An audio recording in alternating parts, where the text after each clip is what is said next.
Hello. So today we're going to start working on our quilting project. Last week we talked about Faith Ringgold, emphasis and balance, and the G-Spin quilters.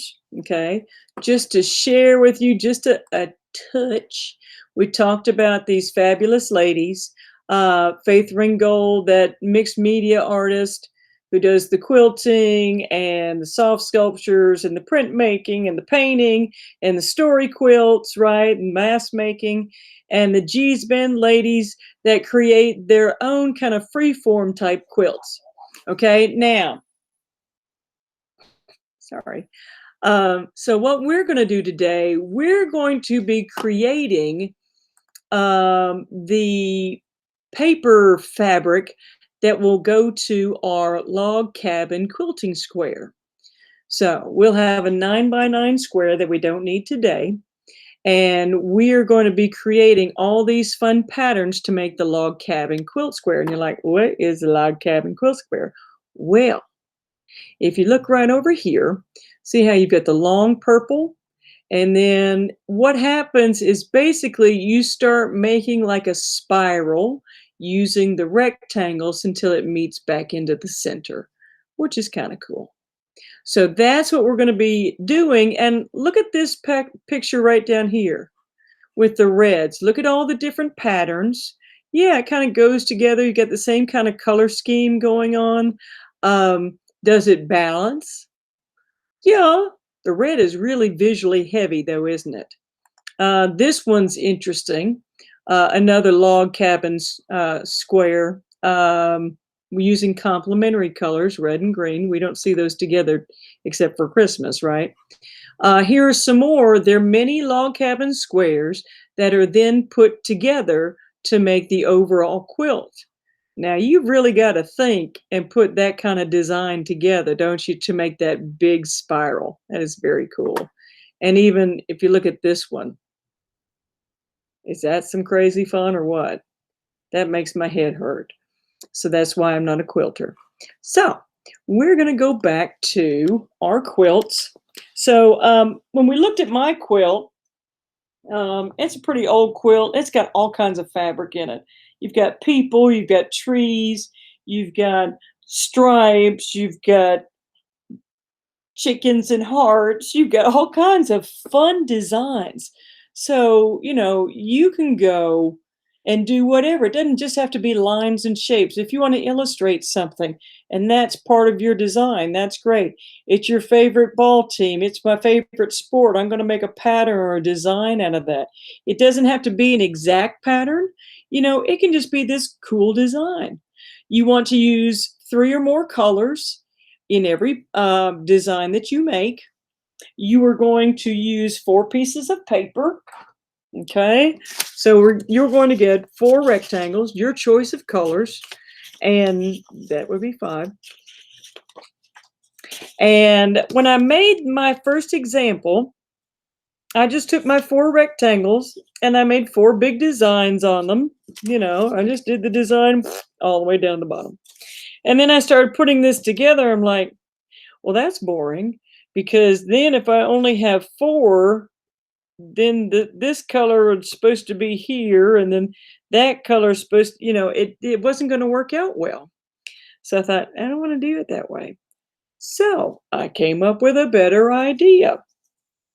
So yes, you can make a couple of these just wild, big, fun designs. Totally cool. I don't know why I made an eyeball one. And this one I put words. I put howdy. You want to put words on there? You can. You can do whatever you'd like to. But then I thought, so I'm not boring, I made 2 designs on 1 piece of paper. Now you're like, how am I supposed to do that?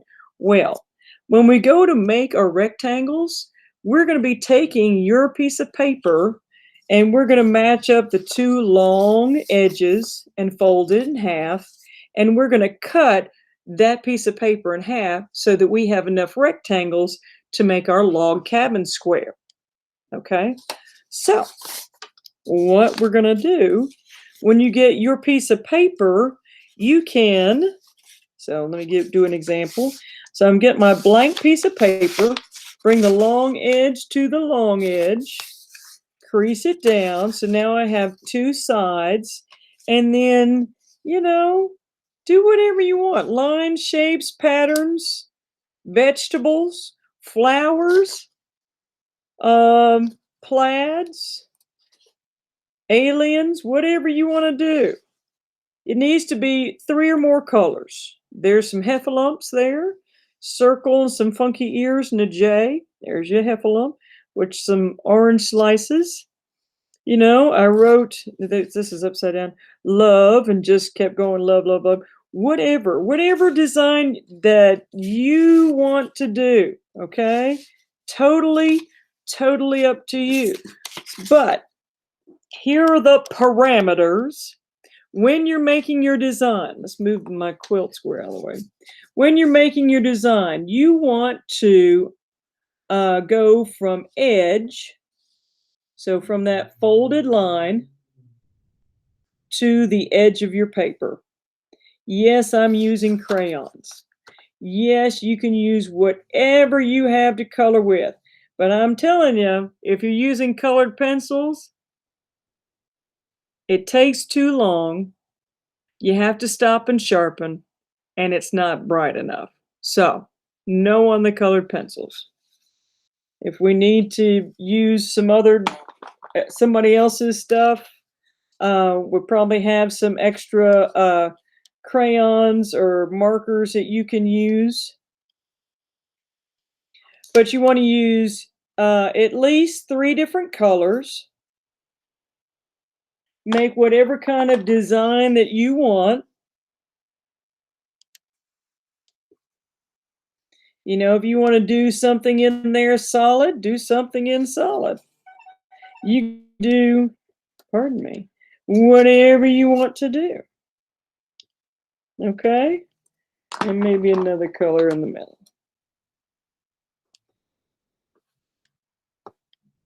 Okay, so there's one side, and how about, let's see.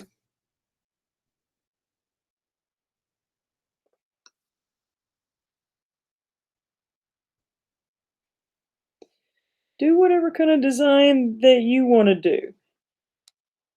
Rainbows and unicorns and cat paws and whatever you are like drawn to do, do it. There's no reason why you cannot.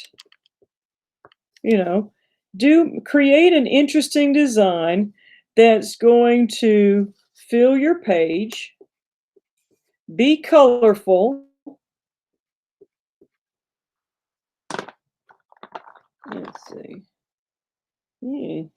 How about ooh, white? Let's see. Fill in your spaces. Go edge to edge. You know, that's kind of interesting. How about some buzzard snot green? I think we need one more color. Something solid. How about, ooh, that's pretty.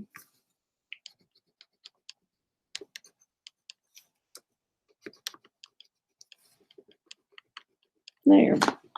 Now, so you're going to take your 4 pieces of paper, and if you want to do one that, you know, is just an all-over design, that is fine. You do you.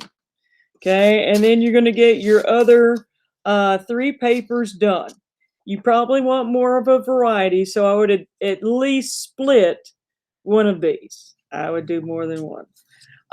Now, once you have all 4 of these done, you are going to be given a folder, an envelope. It's an envelope. Put your name on it, okay? And you're like, why do I need that? Well, because we're going to be cutting.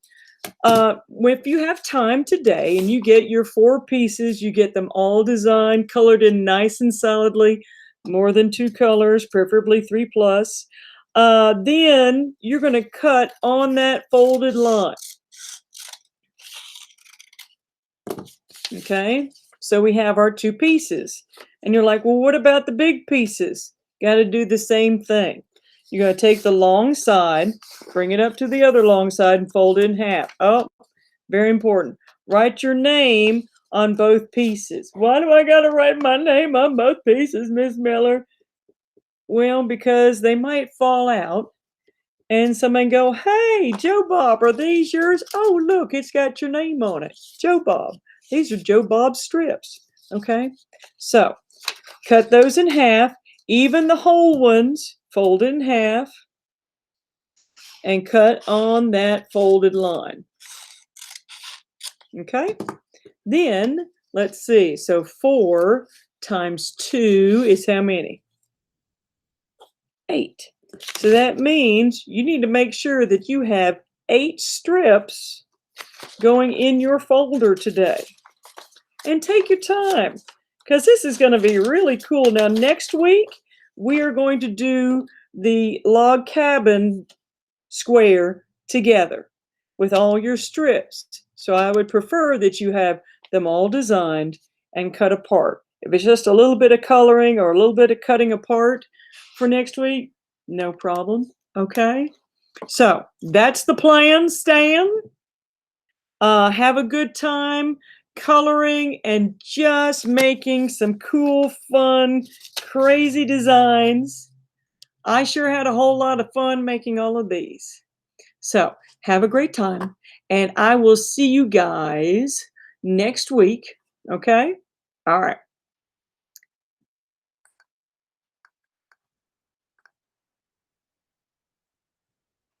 Bye.